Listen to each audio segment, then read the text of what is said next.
नमस्कार। एक विशाल सरकार आखिर काम कैसे करती है? आज के इस बेहद दिलचस्प विश्लेषण में हम इसी शासन की मशीन के अंदर झांकने वाले हैं। हम बात कर रहे हैं केंद्रीय सचिवालय कार्यालय प्रक्रिया नियमावली के 14वें संस्करण की। इसे आप पूरी नौकरशाही की रीढ़ की हड्डी समझ लीजिए, एक ऐसा मजबूत कंकाल जो इतने बड़े सरकारी ढांचे को सीधा और सक्रिय रखता है। चलिए शुरू करते हैं। तो आइए देखते हैं कि आज हम क्या क्या कवर करने वाले हैं। सबसे पहले न्यूनतम सरकार अधिकतम शासन के विचार को समझेंगे। फिर सरकार की पूरी संरचना पर नजर डालेंगे। इसके बाद फाइलों और सूचनाओं का प्रबंधन कैसे होता है ये जानेंगे। और अंत में आधिकारिक संचार के अलग-अलग रूपों पर चर्चा करेंगे। शुरुआत करते हैं हमारे पहले भाग से, न्यूनतम सरकार और अधिकतम शासन। आखिर इस 14वें संस्करण का मुख्य दर्शन क्या है? शुरुआत में ही हमें राज्य मंत्री डॉक्टर जितेंद्र सिंह का आधिकारिक संदेश मिलता है। और सच मानिए, ये कोई रस्म अदायगी वाला पन्ना नहीं है। ये संदेश बिल्कुल स्पष्ट कर देता है कि इस पूरी कवायद का एक ही बड़ा लक्ष्य है: प्रशासन में जवाबदेही लाना, पारदर्शिता बढ़ाना और जनता के प्रति संवेदनशीलता पैदा करना। और यहीं से निकलकर आता है ये बेहद महत्वपूर्ण मंत्र, न्यूनतम सरकार और अधिकतम शासन। इसका सीधा सा मतलब क्या है? मतलब ये कि इस संशोधित संस्करण को जानबूझकर ऐसा डिजाइन किया गया है कि लाल फीताशाही यानी रेड टेप को काटा जा सके। जो चीजें पुरानी या अनावश्यक हो चुकी हैं उन्हें हटाया जाए, ताकि सरकारी काम की गति बढ़े। और जब काम तेजी से होगा तो जाहिर है सरकारी योजनाएं जनता तक उतनी ही जल्दी पहुंचेंगी, है ना? चलिए अब दूसरे हिस्से की तरफ बढ़ते हैं और सरकार की बुनियादी संरचना को समझते हैं। ये ढांचा किसी जटिल लेकिन बेहतरीन तरीके से काम करने वाले विशाल जीव के शरीर जैसा है। यहाँ अधिकार का प्रवाह बिल्कुल ऊपर से नीचे की ओर चलता है। सबसे ऊंचे स्तर पर संवैधानिक कार्यकारी प्रमुख के रूप में राष्ट्रपति होते हैं। उनके ठीक बाद आते हैं प्रधानमंत्री, जो पूरी मंत्रिपरिषद के प्रमुख हैं। फिर वो मंत्रिपरिषद आती है और उसके बाद आती है वास्तविक कार्यपालिका, जिसमें सचिव और उनके अधीनस्थ काम करने वाले कर्मचारी शामिल होते हैं। यही वो लोग हैं जो सरकार का रोजमर्रा का कामकाज चलाते हैं। अब यहाँ जो चीज सच में बहुत दिलचस्प है वो ये कि कमांड की इस पूरी श्रृंखला में हर एक व्यक्ति की भूमिका बिल्कुल तय है। एकदम ऊपर बैठे सचिव से लेकर सबसे निचले स्तर के मल्टीटास्किंग स्टाफ यानी एमटीएस तक। एमटीएस का फाइलों को एक डेस्क से दूसरी डेस्क तक ले जाना हो या सचिव द्वारा लिए गए बड़े नीतिगत फैसले हों, इस पूरी मशीनरी का हर पुर्जा अपने आप में बेहद महत्वपूर्ण है। अब आते हैं तीसरे और शायद सबसे महत्वपूर्ण हिस्से पर, सूचना और फाइलों का प्रबंधन। आखिर इतने बड़े प्रशासनिक ढांचे में सूचनाएं बिना भटके एक जगह से दूसरी जगह कैसे पहुंचती हैं? चलिए थोड़ी सी सरकारी भाषा को डिकोड करते हैं। एक शब्द है डाक। सुनने में लगता है जैसे सिर्फ साधारण चिट्ठी पत्री की बात हो रही है, लेकिन सरकारी कामकाज में इसका मतलब कहीं बड़ा है।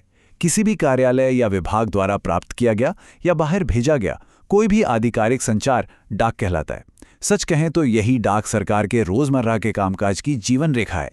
अब कागजों के इस विशाल समुद्र में डूबने से बचने के लिए नौकरशाह कुछ खास शब्दों का इस्तेमाल करते हैं। जैसे एक शब्द है पीयूसी यानी पेपर अंडर कंसिडरेशन। जब किसी बड़ी सी फाइल पर माथापच्ची चल रही होती है तो पीयूसी वो मुख्य दस्तावेज होता है जिस पर उस वक्त चर्चा या विचार किया जा रहा है। इससे अधिकारियों को तुरंत पता चल जाता है कि असल मुद्दा क्या है। इसी तरह एक और बेहद आम शब्द है एफआर यानी फ्रेश रसीद। मान लीजिए एक पुरानी फाइल चल रही है और उसमें अचानक कोई नई जानकारी या नया पत्र जुड़ता है तो उसे एफआर कहा जाता है। यह तरीका नई आई हुई जानकारी को फाइल के पुराने इतिहास से बिल्कुल अलग और स्पष्ट रखता है। आइए देखते हैं कि ये पूरी प्रक्रिया आगे कैसे बढ़ती है। जब बाहर से कोई डाक आती है तो वो यूं ही किसी की मेज पर नहीं पहुंच जाती। वो एक बेहद सधे हुए चरण दर चरण रास्ते से गुजरती है।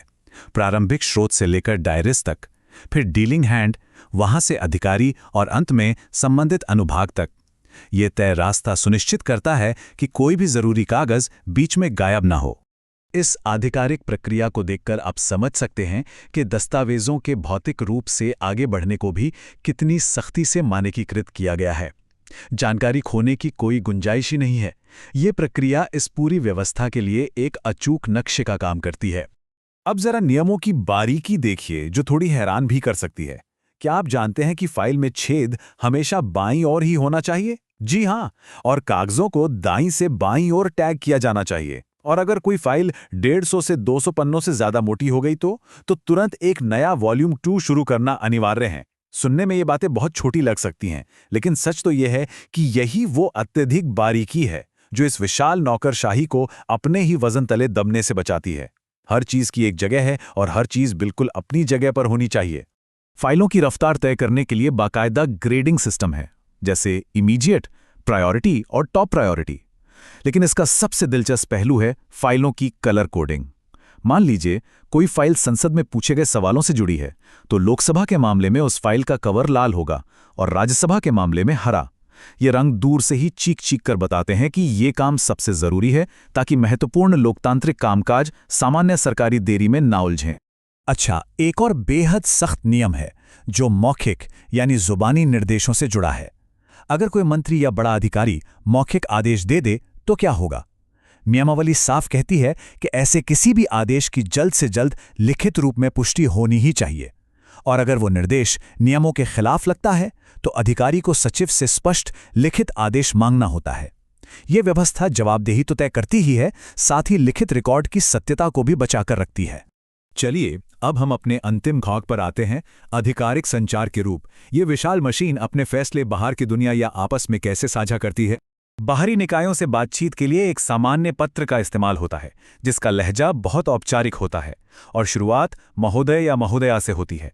लेकिन इसके ठीक उलट होता है एक अर्धशासकीय पत्र, यानी डीओ लेटर।